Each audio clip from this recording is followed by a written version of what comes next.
Faire face aux grands défis pour la diversité des expressions culturelles, et j'ai le plaisir d'avoir avec moi les 4 intervenants qui vont nous parler de différents sujets. Et on va directement commencer avec le premier intervenant, c'est M. Samuel Sangwa, directeur régional pour l'Afrique de la CISAC, la Confédération internationale des sociétés d'auteurs et compositeurs. La parole est à vous.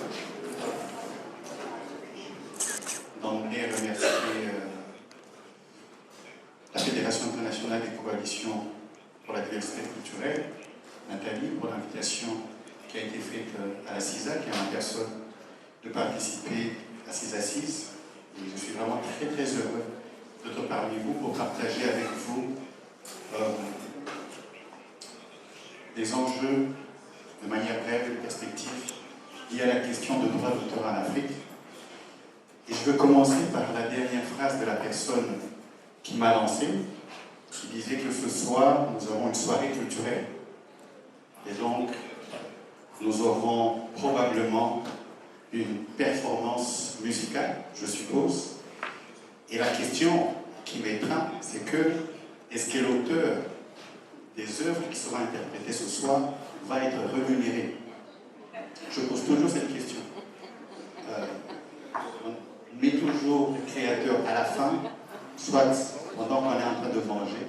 Et c'est une question assez pertinente et cruciale, car elle est au cœur même des débats qui sont les vôtres. J'espère que les quelques éléments que je vais partager avec vous vont poser le débat et me donner des perspectives. Je m'appelle donc Samuel Sangwa, je travaille pour la Confédération internationale des sociétés d'auteurs et compositeurs, la CISAC en abrégé, qui est la fêtière des sociétés de droits d'auteur dans le monde entier, pratiquement. Aujourd'hui, elle est composée de 239 membres, c'est-à-dire des sociétés de droits d'auteur, dans 123 pays, et elle représente plus ou moins 4 millions de créateurs de par le monde, et je m'occupe de la région Afrique Next. Et lorsque j'ai été invité à participer à ces assises, je me suis plus ou moins apaisanti sur la Convention sur la diversité culturelle et j'ai extrait cet attendu du texte de départ et qui parle de la diversité culturelle qui crée un monde riche et varié, qui élargit les choix possibles, nourrit les capacités et les valeurs humaines et qu'elle est donc un ressort fondamental du développement durable de communauté. Et j'ai souligné quelques mots, créer un monde riche, nourrit les capacités, un ressort fondamental du développement durable. Et donc, pour revenir aux créateurs, ou plutôt aux prestations de ce soir, qui permettent d'enrichir cet atelier, nous allons découvrir quelque chose de nouveau. Nourrir les capacités, est-ce que la personne, l'auteur des œuvres qui va être joué, va être nourri, va être rémunéré? Et est-ce que nous sommes là au cœur d'un débat de développement durable? Et c'est la raison même des sociétés de droits d'auteur qui permettent, le système du droit d'auteur, qui permettent de protéger et de stimuler la créativité, de rémunérer et de reconnaître les créateurs et de contribuer au développement économique. Et vous voyez dans le point 3, ce système est composé des cadres législatifs, des sociétés de droits d'auteur, on appelle aussi des sociétés de gestion collective, et je pense que l'une des panélistes en a parlé en ce qui concerne le Cameroun. La répartition des richesses, nous parlons d'un monde riche, et le développement. Vous avez devant vous l'ensemble des sociétés de droits d'auteur du continent africain, membres de la CISAC. À ce jour, nous parlons de 37 sociétés de droits d'auteur et pratiquement réparties dans 31 pays. Donc sur les 54 États que compte l'Afrique, on a 31 pays qui comptent une société de droits d'auteur. Et cela va de l'Algérie, avec la société Honda, à l'Afrique du Sud, au Togo, le BUTODRA, le Bureau togolais du droit d'auteur. Et j'aimerais souligner que je n'ai vu aucun représentant du BUTODRA dans la salle, le Bureau togolais du droit d'auteur. J'espère qu'il y a quelqu'un dans l'Assemblée qui vient, soit du ministère, qui pourra nous dire pourquoi. Et donc, pratiquement, on est sur un système, un mécanisme qui est déployé sur l'ensemble du continent. Next. Et je vais vous donner quelques chiffres. Donc, l'ensemble des sociétés de droits d'auteur du continent, les 37 sociétés, en 2017, ont collecté, c'est-à-dire ont perçu des redevances de droits d'auteur de l'ordre de 67-68 millions d'euros. En 2018, cela est passé à 75 millions d'euros. La majorité de ces redevances viennent de 4 pays seulement sur le continent africain. Et la grande majorité, pratiquement 16, collectent moins de 500 000 euros, n'arrivent pas aux millions d'euros.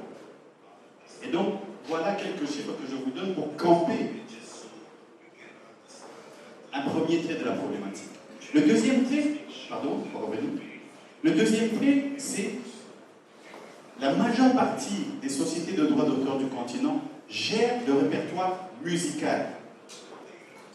18 gèrent exclusivement, c'est-à-dire parmi les 34, il y en a qui gèrent l'audiovisuel, les arts visuels.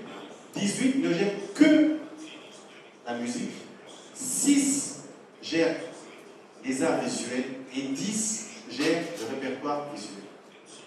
Et quelles sont les implications? Et si je m'arrête, les implications pour le troisième tiré, il n'y a que 6 sociétés en Afrique qui gèrent les arts visuels. Les arts visuels, c'est la peinture, la photographie, et 10 sociétés seulement qui gèrent les droits audiovisuels. Que se passe-t-il dans les autres pays où il y a effectivement exploitation d'œuvres audiovisuelles, mais où les sociétés ne collectent pas?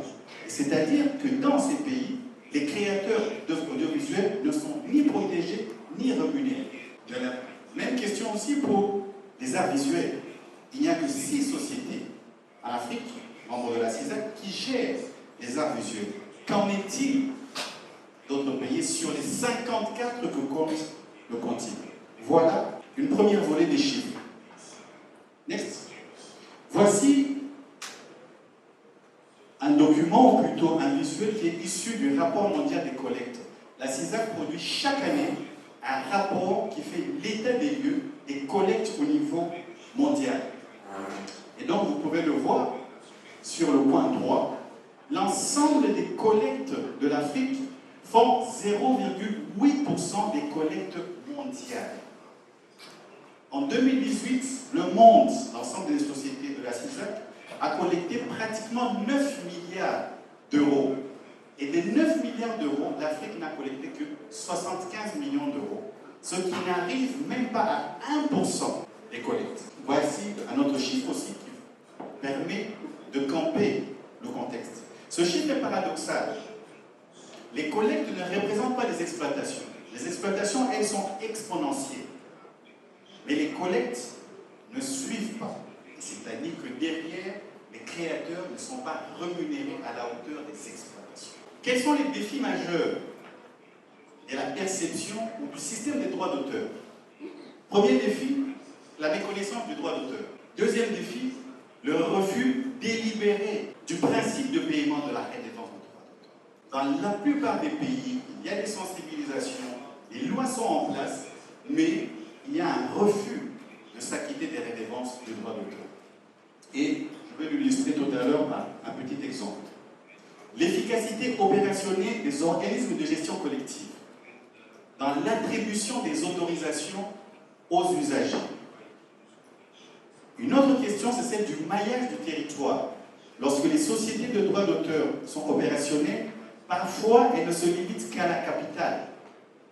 Et tout le reste des régions dans certains pays ne sont pas couverts. Alors qu'il y a de la création, il y a des exploitations qui se passent. Un troisième point, c'est la gestion des droits numériques. Véritable casse-tête. Où est-ce qu'on trouve YouTube? Comment donner une autorisation d'exploitation à Facebook? Qu'en est-il de Spotify, de Deezer? Les sociétés sont plus ou moins désemparées par rapport à cette question. Et à la fin, les cadres législatifs qui sont soit désuets, soit inadaptés, soit inadéquats, et je vais vous en donner une illustration tout à l'heure. La première illustration sur la résistance des usagers, c'est une enquête que la CISAC a menée en 2017 dans 22 pays sur le respect du principe de paiement de la redevance auprès de télévisions et des radios dans ces 22 pays. Et il est ressorti pratiquement que seuls 40% des radios et 30% des télévisions s'acquittent des redevances de droits d'auteur. Et donc si on regarde cette situation dans une autre perspective, nous avons 60% des radios dans ces 22 pays qui exploitent la musique et qui ne paient absolument rien. Et 70% de télévisions qui exploitent les œuvres audiovisuelles et autres et qui ne paient rien. Donc la question revient encore, est-ce que le créateur de ce soir, celui auquel on va assister à une prestation, si sa musique est jouée sur une radio ici au Togo, qu'est-ce qu'il perçoit? Est-ce que les radios ici au Togo s'acquittent des redevances du droit d'auteur? Next. Une autre illustration par rapport au cadre législatif, c'est le dispositif dit de la rémunération pour copie privée. Certains sont peut-être familiers, mais je veux juste rappeler de quoi il s'agit. La loi pose que pour toute utilisation d'une œuvre, vous devez obtenir l'autorisation de son auteur. Néanmoins, il y a une exception lorsque l'utilisation s'est faite dans le cadre privé. Dans le cadre privé, vous pouvez faire des copies. Votre usage, celui de votre famille, ainsi de suite. Néanmoins, la multiplication des copies, la massification des copies, met en danger la rémunération du créateur, puisque plus personne n'achète les DVD et les CD aujourd'hui, puisque nous pouvons accéder à du contenu sur nos téléphones, sur les clés USB, nous pouvons les partager par WhatsApp. Et donc, les législateurs ont prévu un mécanisme qui permet de compenser les auteurs pour les copies privées que nous faisons. Ce mécanisme s'appelle la rémunération pour copie privée. Et elle s'opère sur les dispositifs, les appareils qui permettent les copies. Et donc ici, nous sommes en train de parler pratiquement des DVD, non, des téléphones portables, des clés USB, des laptops et compagnie. Et donc techniquement, chaque fois que ces dispositifs entrent dans un pays ou sont fabriqués dans un pays, une petite collecte est opérée au profit des créateurs. Et voici en Afrique les États dans leur législation. 7 pays n'ont pas d'exception. 24 ont une exception, mais ne prévoient pas une rémunération compensatoire. 15 ont l'exception, mais n'ont pas de mécanisme de collecte. Et il n'y a que 8 pays qui sont les bons élèves où tout fonctionne. L'Algérie, le Maroc, la Tunisie, le Burkina Faso, le Botswana, le Ghana et tout récemment le Malawi. Les campagnes prioritaires du droit d'auteur. Première campagne ou première problématique, le transfert de la valeur qui concerne le monde du numérique. Aujourd'hui, exemple typique, vous allez sur YouTube pour regarder une musique, il y a une publicité qui passe. Et donc, YouTube, qui ne crée pas de contenu, vend des espaces publicitaires à Coca-Cola et à compagnie, et fait des milliards. Et donc, il y a un transfert de la valeur économique qui va vers la plateforme et qui ne revient pas vers le créateur. Deuxième campagne, le droit de suite, qui concerne les artistes d'art visuel. Ce droit permet à ce que les créateurs d'œuvres d'art visuel, de peinture, perçoivent un pourcentage pour chaque revente de leur œuvre. Quelqu'un vous achète aujourd'hui au Togo une peinture à 20 €, va à New York pour X ou Y raison la revend à 100, vous allez pouvoir recevoir un pourcentage du prix de vente. Et le dernier, le droit à une rémunération équitable pour les auteurs d'œuvres audiovisuelles. Lorsque vous passez un contrat avec un producteur, vous lui cédez l'ensemble de vos droits. Vous êtes un réalisateur ou un scénariste, il vous paye $200 et le succès commercial lui fait engranger 1 million, alors que vous êtes l'auteur. Et donc, l'une des campagnes, c'est la rémunération équitable, c'est-à-dire associer les créateurs au succès commercial de l'œuvre audiovisuelle. Ceci est un projet pilote que nous avons lancé le mois passé au Cap-Vert, d'introduire un label qu'on appelle le Copyright Friendly Label en anglais. Le respect du droit d'auteur et l'image qu'un utilisateur peut en tirer. Et donc je reviens à la question de débat, est-ce que nous, qui ce soir allons participer à une prestation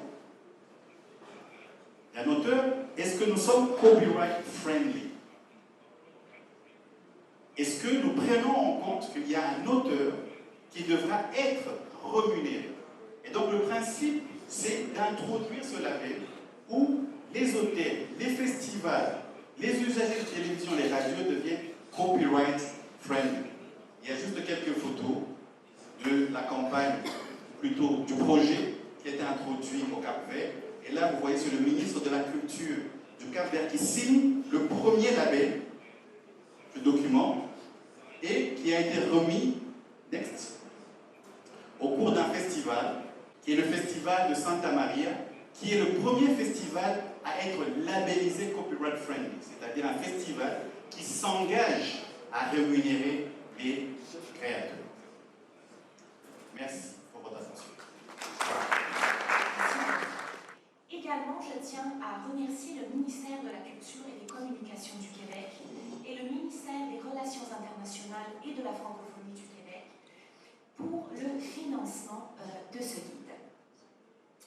Ce guide est réalisé par deux auteurs principaux, donc Véronique Guévremont, qui est la titulaire de la chaire UNESCO sur la diversité des expressions culturelles, et M. Yvan Bernier, professeur émérite de la faculté de droit de l'Université Laval. Quelques mots sur le contexte de l'élaboration de ce guide. En septembre 2018, la chaire UNESCO lançait l'étude sur la coopération internationale avec les pays africains francophones en vue de mettre en œuvre la Convention sur la diversité des expressions culturelles dans l'environnement numérique. Cette étude se concluait par la formulation de 10 recommandations qui visaient finalement à aider, donc à guider les actions du gouvernement du Québec, mais également des autres parties à la Convention de 2005 en matière de coopération culturelle dans le cadre de la mise en œuvre de cette norme dans l'environnement numérique. Plus précisément, il s'agit de la recommandation numéro 2 qui vise à préserver la capacité d'intervention en faveur de la diversité des expressions culturelles des États africains lorsqu'ils négocient des accords de commerce et d'investissement. À cette fin, l'étude recommandait l'élaboration d'un guide de négociation des clauses culturelles au sein des accords de libre-échange. Le guide que je vous présenterai dans quelques instants constitue en réalité le fruit de plus de 30 années de travail, de réflexion, d'observation sur les accords de libre-échange bilatéraux, régionaux et multilatéraux, ainsi que sur la Convention de l'UNESCO de 2005. De même, plusieurs publications et projets menés par la chaire témoignent de ce travail de longue haleine qui porte sur la relation culture-commerce. Je peux mentionner à titre d'exemple la publication de l'étude par l'UNESCO qui s'intitule « La culture dans les traités et les accords » qui a été publiée en 2017. Ce guide souhaite surtout aider les États à développer leurs capacités afin qu'ils puissent choisir les clauses culturelles appropriées pour préserver leur droit souverain d'intervenir en faveur de la culture dans un contexte d'intégration des marchés.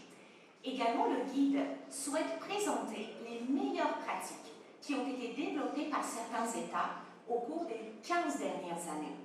Également, il vise à inspirer des nouvelles initiatives de protection et de promotion de la diversité culturelle dans les accords de commerce et surtout en ce qui concerne donc le commerce électronique ou encore numérique. Concernant quelques mots sur l'approche adoptée. Donc l'approche utilisée lors de l'élaboration de ce guide est celle basée surtout sur la pratique des États.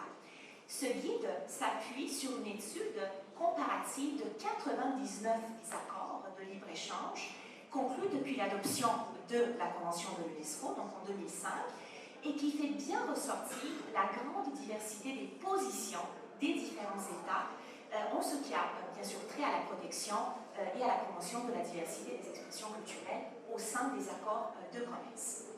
Le présent guide permet aussi d'identifier les clauses culturelles qui sont les plus pertinentes, ça veut dire les plus protectrices de la culture, qui se trouvent donc dans ces 99 accords de libre-échange, et chaque clause culturelle qui est répertoriée au sein du guide est suivie des commentaires. Alors, ce guide est structuré en 4 grandes étapes. La première étape concerne la connaissance que les États, donc chaque État, devrait avoir de leur propre secteur culturel. La deuxième étape porte sur la connaissance adéquate que les États doivent avoir des conditions dans lesquelles les futures négociations commerciales vont se dérouler. La troisième étape constitue finalement l'utilisation de ce guide par les États afin d'incorporer les clauses culturelles appropriées afin de protéger leur secteur culturel. Enfin, une quatrième et dernière étape vise bien sûr à assurer un suivi de l'accord de libre-échange et également la mise en œuvre donc, sur le terrain, sur la pratique de ces clauses culturelles qui sont incorporées au sein donc, de l'accord commercial.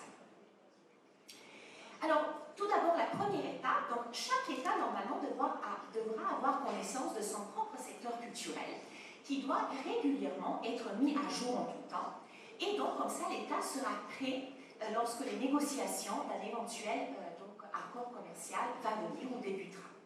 L'objectif est surtout de savoir ce qui doit être protégé et promu adéquatement, y compris dans l'environnement numérique. Cette connaissance de son propre secteur culturel nécessite un regard attentif, non seulement sur des secteurs culturels déjà actifs au sein d'un État, mais aussi concernant bien sûr les secteurs qui sont en émergence. On se réfère surtout aux arts numériques, par exemple tout ce qui est lié à la réalité virtuelle, mais aussi, donc, les États devront savoir quelles politiques sont à protéger ou à mettre en œuvre, ou encore quels sont les acteurs impliqués dans leur mise en œuvre. Bien sûr, ici on pense aux acteurs gouvernementaux et non gouvernementaux.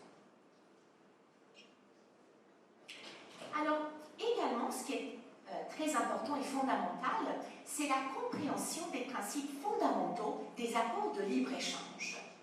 Donc, à titre de rappel, les accords de libre-échange reposent sur 2 principes fondamentaux de non-discrimination, dont je ne vais pas me retarder parce que le guide va donc expliquer ces différents principes beaucoup plus en détail. Donc, il s'agit en gros donc, du principe de non-discrimination entre les biens et services culturels dits similaires.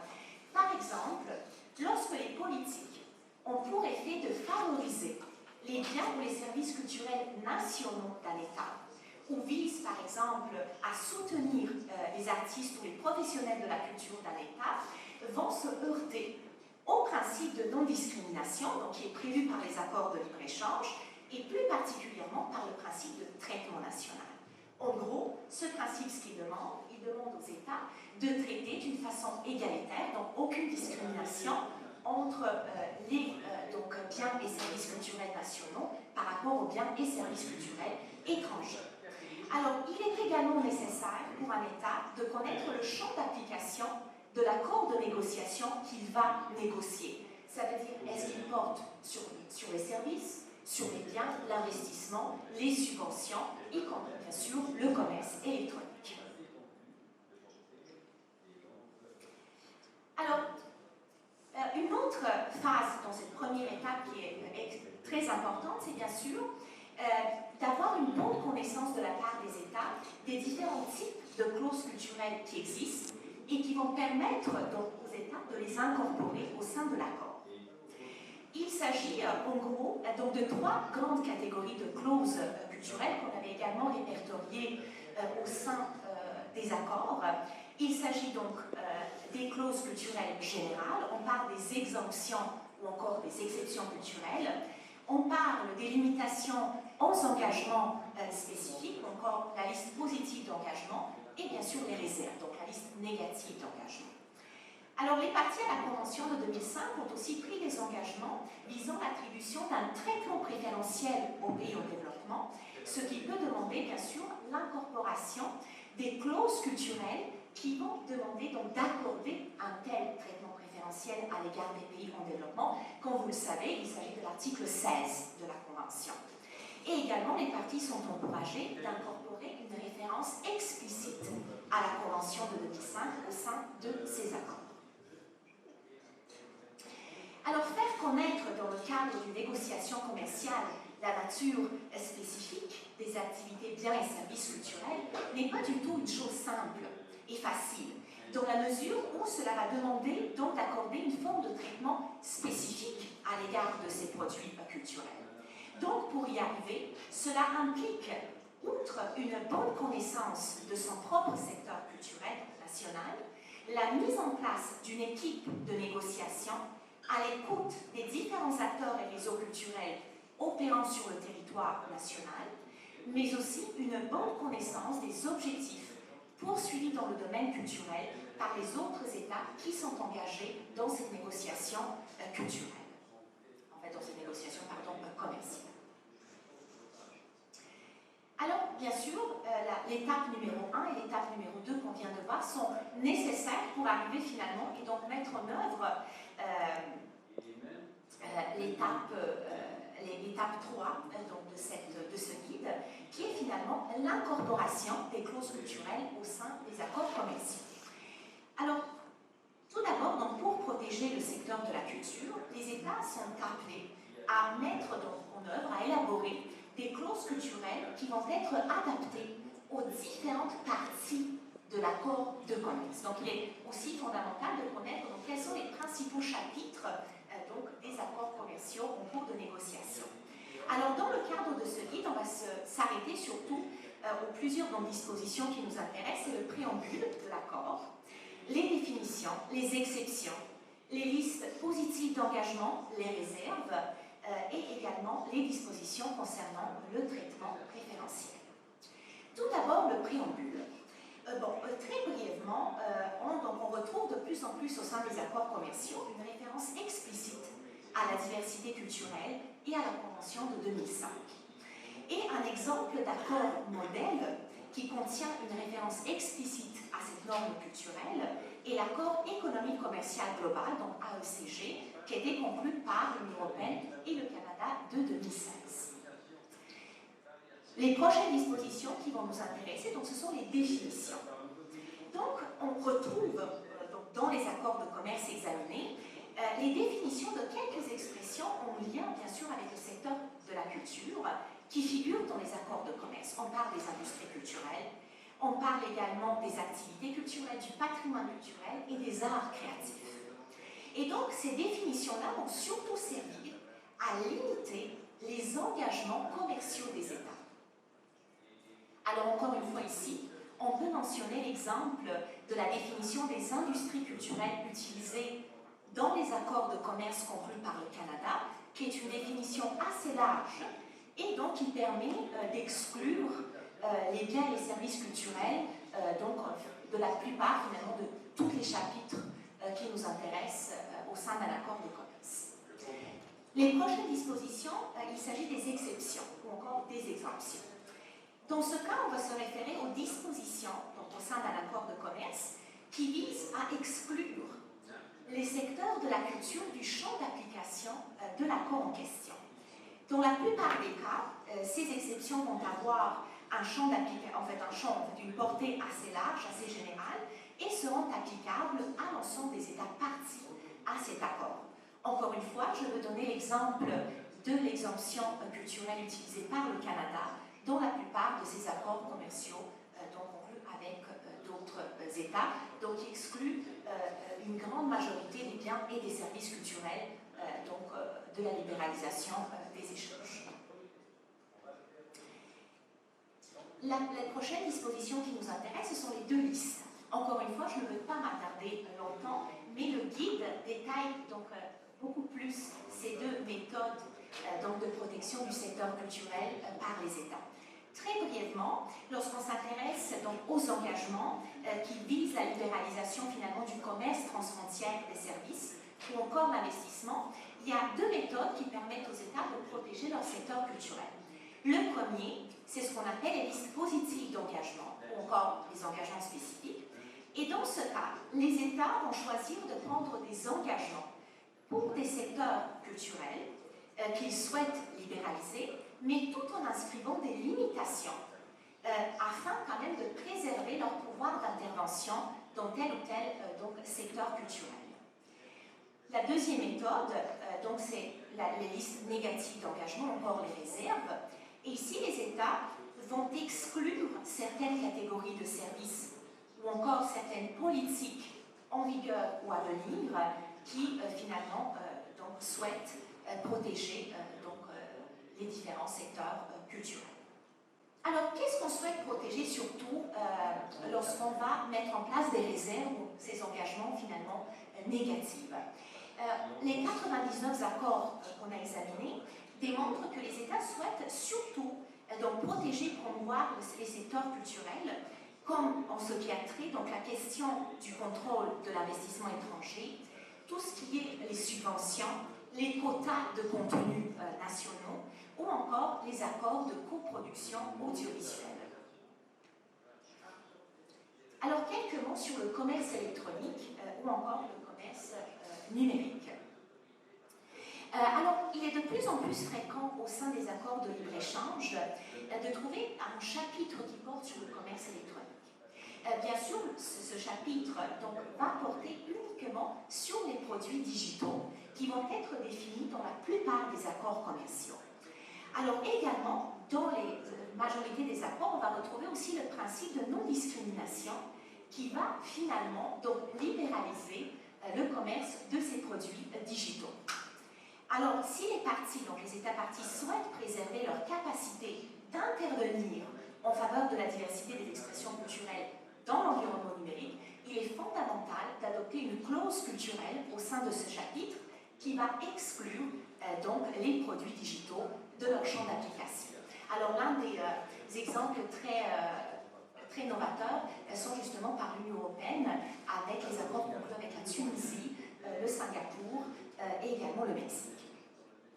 Alors, très brièvement, quelques mots sur l'article 16. Comme vous le savez, l'article 16 demande les pays développés à accorder un traitement préférentiel aux biens et aux services culturels des pays en développement, ainsi qu'à leurs artistes et professionnels de la culture.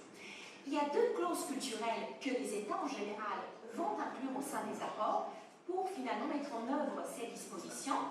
D'un côté, on parle des protocoles de coopération culturelle, donc les PCC, qui vont être annexés au sein des accords, surtout conclus par l'Union européenne.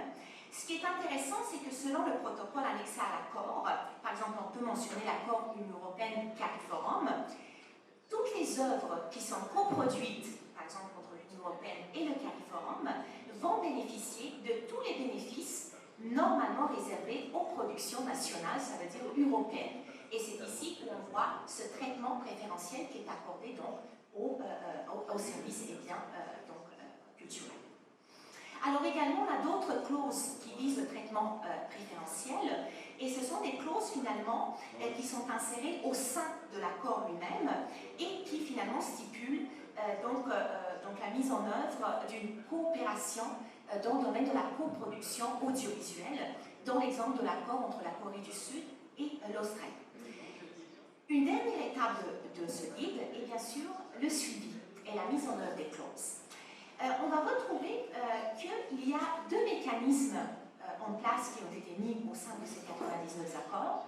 D'un côté, les protocoles de coopération culturelle qu'on vient de mentionner, donc qui sont annexés aux accords conclus par l'Union européenne, Bon, pas tous, mais en tout cas, il y a celui donc, avec le CARIFORUM, avec la Corée et, si je ne me trompe pas, avec les pays de l'Amérique centrale, vont prévoir donc la mise en place d'un comité donc, qui va veiller à la bonne application des clauses culturelles donc, au sein de ce protocole. Également, en ce qui concerne l'autre approche, ça veut dire l'incorporation des clauses de coopération culturelle directement dans l'accord, on va aussi voir la mise en place d'un comité qui va veiller donc, à une bonne mise en œuvre donc, de ces dispositions relatives à la coproduction audiovisuelle. Alors, très brièvement, à titre de conclusion, je souhaite rappeler que ce qui est de négociation des clauses culturelles dans les accords de commerce est un outil pratique visant à accompagner les États qui sont déterminés à faire reconnaître le statut spécifique des biens, services et activités culturelles au sein des accords de commerce. Bien sûr, ce guide encourage les États à mettre en œuvre les articles 16, donc celui relatif au traitement préférentiel à l'égard des pays en développement, mais également l'article 21 de la Convention, donc qui vise finalement à promouvoir les objectifs et principes de la Convention dans d'autres enceintes internationales, donc autres que culturelles, donc bien sûr commerciales. Alors, il est aussi important de rappeler que ce guide est basé sur une approche fondée sur la pratique des États, qui se veut donc particulièrement réaliste, puisqu'elle renvoie les futurs négociateurs à des clauses qui existent déjà au sein d'autres accords et qui ont été souvent élaborés par des États qui ont une longue expérience de négociation commerciale. De ce guide, vers la fin de cet automne, qui sera donc disponible sur le site de la chaîne UNESCO sur la diversité des expressions culturelles. Et également, je profite pour annoncer aussi le lancement par la chaîne d'une base de données qui va en fait porter sur ces clauses culturelles répertoriées au sein des 99 accords qui vont également être disponibles donc, sur le site de la chaîne gratuitement. Bien sûr, je profite aussi de l'occasion pour dire que la chaire souhaite continuer à poursuivre son travail de veille concernant donc l'évolution du statut de la culture au sein des accords de commerce. Je vous remercie beaucoup pour votre attention. Women in mainstream cultural activities and professional jobs. The time when an all-female group, which nurtured my early musical career, started off in Bulawayo, the second city, largest city in Zimbabwe.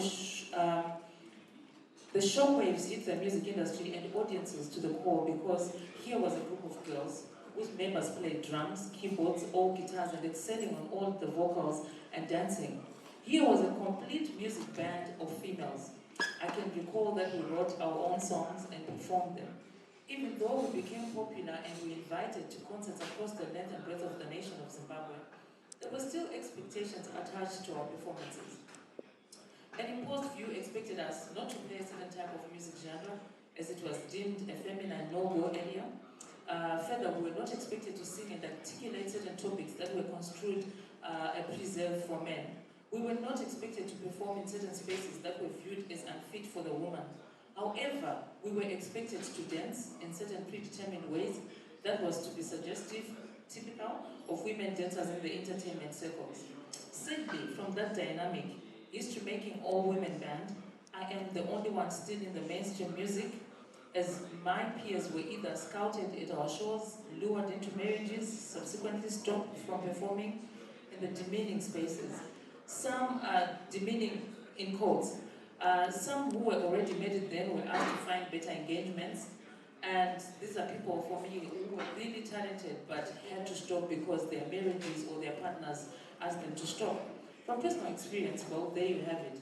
Even after a breakthrough, there was something else to break the camel's back. I'm going to talk about women's safety in cultural workspaces as my point number 3.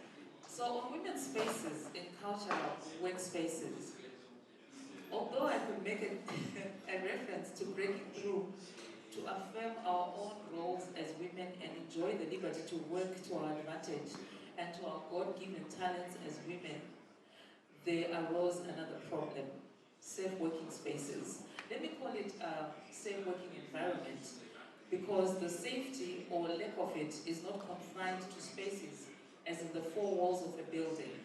Yes, there are numerous instances recorded and undocumented of females confronted with abuse ranging from emotional, physical, and sexual at their workspaces. However, there are occasions where discrimination, sexist attitudes, and general disregard which kills the willpower to continue working. The assumption that females working in the entertainment and cultural sector are of loose morals and therefore easy objects for sexist tendencies and exploitation is not as rampant as it used to be in my country, but traces of it still persist. Sexual favors are demanded from female practitioners, even for things like promotion and exposure. Most of the culture and creative industry is male-run and dominated, to the point where most decisions are made exclusively by males. Therefore, this creates a culture where women suffer exclusion from benefiting any decisions that are of substance, except in cases where there is some transaction involved, and I dare say it can be a sexual one. On my point number 4, the exclusion of women in cultural participation and benefits. A lot of it, of this exclusion does not occur in the open as my talk suggests. No, it is systematic. The creative and culture industry as we know it today has been commercialized to mean that a lot of us as professionals derive our very livelihoods from our craft. Now, for one to derive a meaningful livelihood from their craft, they have to invest in it holistically and then make a dividend from that investment. Oftentimes, a decision is made to say that, oh well, this is not the type of event for a female performer, hence one gets excluded. I'll just go off the radar a bit. I remember one performance at a jazz festival. I had a small baby, and I was booked to perform at this festival, and my performance time and the day was decided based on, oh, she should hurry back home and nurse the baby. And so one sometimes just gets excluded based on decisions made by mostly these males. In other places, a decision is made that the type of audience expected does not suit a female performer, or even the type of music one plays can be thought to be unsuitable for certain audiences by a male promoter, as the case turns out to be many times. In the end, as has been with me and many other very talented female performers' cases, we've tended to get more bookings from private and corporate entities. However, the nature of the corporate and private gigs is that there will not be any public media attention, mostly deliberately, and this means we're excluded from the media space. It should be appreciated the crucial role of the media is in our industry. Lack of it on one's brand and product is detrimental. A lot of us women have had to rely on alternatives like social and online media, which has a mass reach, yes. But in our communities, especially where I come from, traditional media is still very wide-reaching, even more than social media. The radio, for example, in Zimbabwe, still leads in terms of far-reaching mass communication. Social media and online platforms require data, which is very expensive and unaffordable to many, speaking for my country, Zimbabwe. Based on these factors, we have an unhealthy scenario of seemingly being more recognized outside of our countries than within, because the media available to us is not necessarily available to our local market. In that way, it excludes the women and their endeavors in the arts and performing sector. Financially, women are worse than their male counterparts, and in many, and in many cases, the women depend on the men for survival. Although this narrative is changing in some aspects, it still is a contentious issue. When one is unable to bribe DJs through payola or pay to get stories in mainstream media, those of us who are willing to transact sexually are left in the cold and hence suffer exclusion. In one of the conferences that we had in Tanzania with the International Federation of Musicians, the cases that came out from the different African countries showed that this is not just happening in Zimbabwe, and I would like to believe it's happening in the Anglophone and in the Francophone regions. So what are we and what can we do about it? The slide that you're seeing right now is a feature, these are newspaper features and articles. This is a performer from a very big artist in Zimbabwe who reported a case of sexual abuse, but she was attacked more than the person who had perpetrated or who was said to have perpetrated this violence.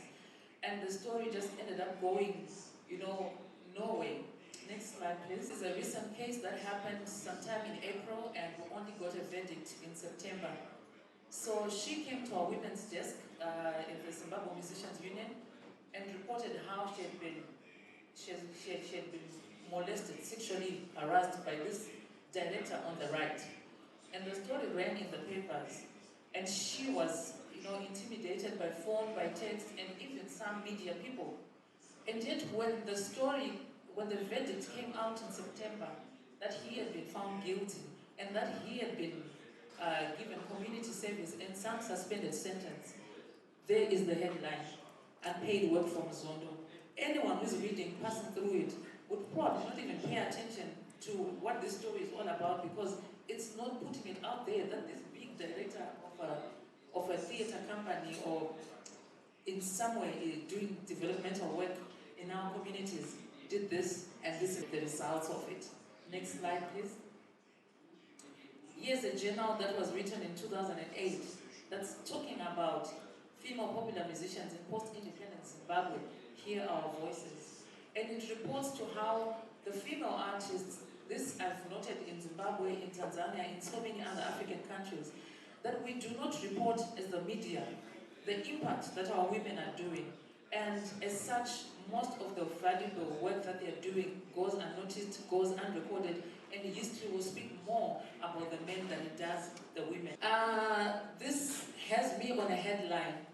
The first picture has got 17. 1, 2, 3, 4, 5, 6, up to 10. 17 is nearest to 20. Male artists in Zimbabwe who were contracted to headline a talent search final performance. Now this is done in conjunction with the National Arts Council of Zimbabwe. And I posted on my Facebook page that what is the point of trying to search for talent in the different places in the country, and we have these young female artists coming up and they're performing and they're making it to the regional finals and to the national finals, and then put up a list of 17 role models who are male. What are we saying to the parents who are supporting these children? What are we saying, as a nation about the role of our female artists in our country? The concert eventually was cancelled. And these are some of the things that are happening, and I'm speaking from experience as a performing artist. And I'm just wondering, as we sit here today, that at what point are we going to remove the division that I feel that is Francophone and Anglophone, and we start talking to these issues because they are affecting us whichever way. I'm sitting here today speaking for the women and the issues that are affecting women in the arts, be it film, dance, or whatever. At what point are we going to have this synergy where we speak about these issues because we are on a common ground? Edith Wotanga is my name. Thank you very much. On a parlé d'informations, on a parlé de statistiques, et tout cela sont des choses que nous proposons. Je suis heureux de savoir que nous sommes entrés directement en droit de ligne avec les préoccupations, n'est-ce pas, des acteurs culturels africains. La table ronde que nous organisons en 2017 à Yaoundé, lors du marché de musique d'Afrique, dénommé le Colatier. Et nous avons eu l'honneur de bénéficier des services de Monsieur le délégué général de CERAF Afrique, qui a assuré la modération de cette table ronde. L'idée était, premièrement, de rapprocher l'Afrique du Nord à l'Afrique subsaharienne. Parce que ces deux régions paraissaient à l'époque comme deux Afriques différentes. On parlait même de l'Afrique noire et de l'Afrique blanche. Alors, comme les acteurs culturels,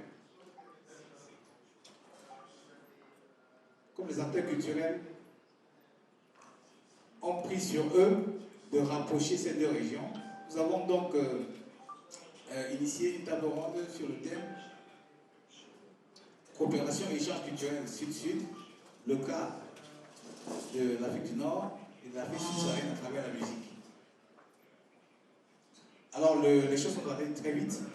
À partir du rapprochement des deux régions, on en est arrivé finalement, n'est-ce pas, à une plateforme de coopération et d'échange culturel en Afrique. Parce qu'on s'est rendu compte en travaillant que même au sein de l'Afrique subsaharienne, par exemple, les gens ne se connaissent pas en culture. En Afrique centrale, on ne peut pas vous dire comment ça fonctionne au Kenya ou en Ouganda. C'est compliqué. Bon, déjà, que dans le même pays, on se rend compte que les gens ne se connaissent pas toujours. Donc, du coup, le projet a beaucoup évolué. Alors, la plateforme que nous avons initiée est un véritable réseau social. Alors, nous parlons d'une Afrique unie, connectée avec le reste du monde. Alors, c'est quoi donc la plateforme AdConnect Africa? Alors, elle met un accent, n'est-ce pas, sur les relations entre l'Afrique du Nord et l'Afrique subsaharienne. Je vous ai dit pourquoi, d'où est partie l'idée. Alors, après la table ronde qui s'est tenue à Yaoundé, nous avons tout de suite, en fonction de ce qui a été dégagé, nous avons saisi notre ami Brahim Esmazdes de Visa for Music, qui tenait, n'est-ce pas, son édition juste après le Colatier, qui nous a offert l'opportunité d'organiser la première rencontre culturelle Afrique du Nord, Afrique subsaharienne. Et il était question pendant cette rencontre de faire des témoignages, des collaborations entre les acteurs des deux sous-régions. Et cela s'est tellement bien passé que nous avons donc initié là-bas de renforcer ces relations et d'essayer de les structurer mieux.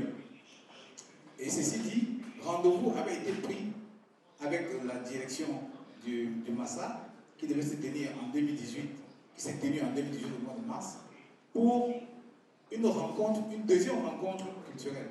Mais avant cela, vous pouvez avancer.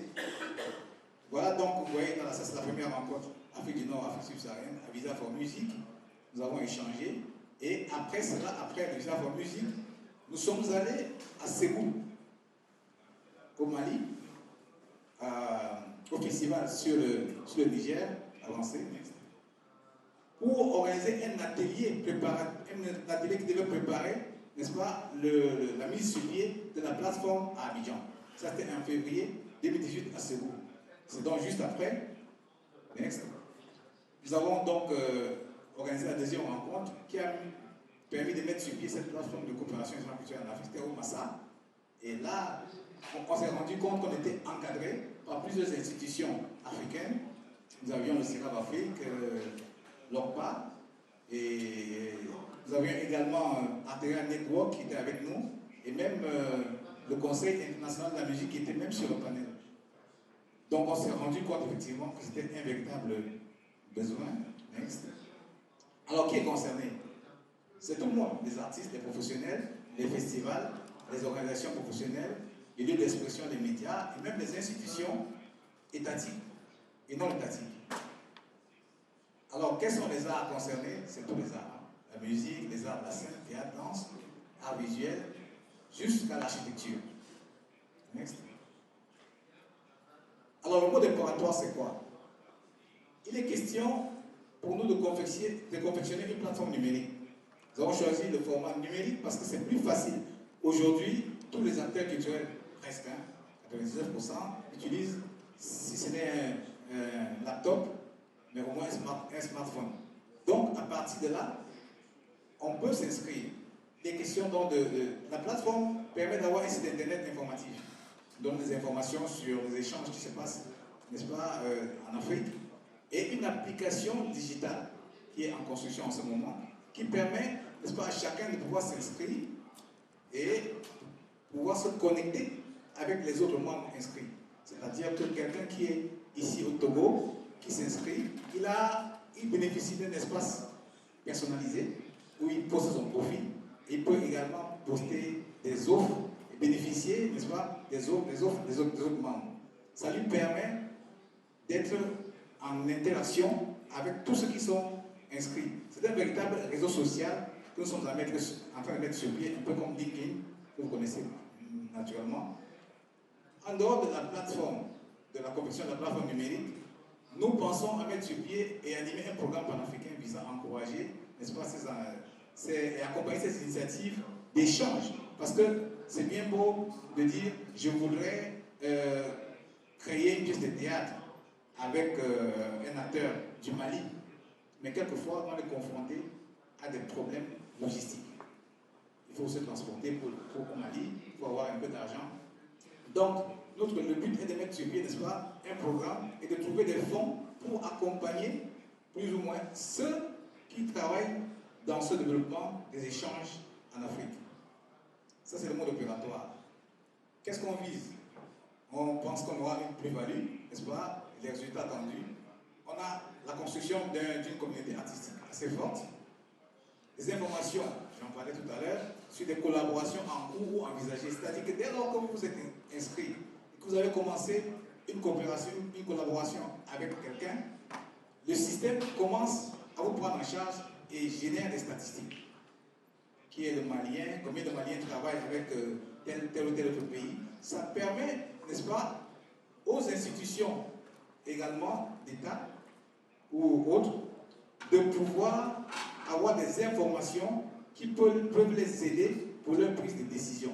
Et pour cela, nous avons donc la possibilité de leur offrir un code d'accès s'ils sont partenaires. Si je prends l'exemple de la CEDEAO ou de l'UEMOA, si l'UEMOA a envie de savoir comment les artistes d'Afrique de l'Ouest bougent, combien sont-ils qui bougent et dans quelle direction, on peut leur offrir une interface qui leur permet d'avoir tous ces éléments, avoir des statistiques, les aider à leur prise de décision pour avancer. Alors, comment est structurée la plateforme? C'est simple. Nous avons des réseaux entre les pays de la même sous-région. On aurait dû commencer même dans un même pays. J'ai vu le cas tout à l'heure de l'Algérie. L'Algérie est un très bon exemple. Et véritablement, il rentre dans ce que nous voulons faire. Déjà dans le même pays, on est capable de savoir, de faire une cartographie, de savoir qui fait quoi où, et de voir qui collabore avec qui. Ensuite, on pourrait, n'est-ce pas, voir les pays de la même sous-région se connectent entre eux, et après cela, vous voyez très bien que nous avons un réseau subsaharien et un réseau d'Afrique du Nord. Et l'Afrique subsaharienne maintenant pourrait communiquer facilement, interchanger avec l'Afrique du Nord. Et tout ce grand réseau africain, n'est-ce pas, pourrait aller vers le monde, montrer ce que l'Afrique est capable de faire et être prêt, n'est-ce pas, pour accueillir ceux qui viennent s'intéresser à la culture, aux arts africains. Des exemples de coopération qui ont déjà été. Alors, nous avons ici incité une collaboration entre le Tchad et le Cameroun. Le festival Jambi, Manasseh là peut le confirmer, où un Camerounais est allé organiser, n'est-ce pas, au Tchad, un atelier sur la valorisation des instruments de musique traditionnels africains. Ici, c'est le Maroc, l'Afrique subsaharienne. La même association, Sandia du Cameroun, est en ce moment en collaboration avec l'association africaine sur la valorisation des instruments de musique traditionnels. Vous pouvez voir ça, c'est une exposition qui s'est tenue au Maroc. Le Nigeria et l'Afrique du Nord. Nous avons été sollicités, j'ai été personnellement sollicité en tant qu'animateur de cette plateforme, pour proposer au festival, African Drum Festival, cette année même au Nigeria, ils nous ont sollicité pour avoir des maîtres tambours de l'Afrique du Nord. Parce que durant toutes les éditions, ils n'avaient jamais eu l'Afrique du Nord. Alors, fort de nos connexions, nous leur avons proposé, n'est-ce pas, des maîtres tambours de Tunisie, d'Algérie et du Maroc. Donc, ça marche assez facilement quand on a des connexions.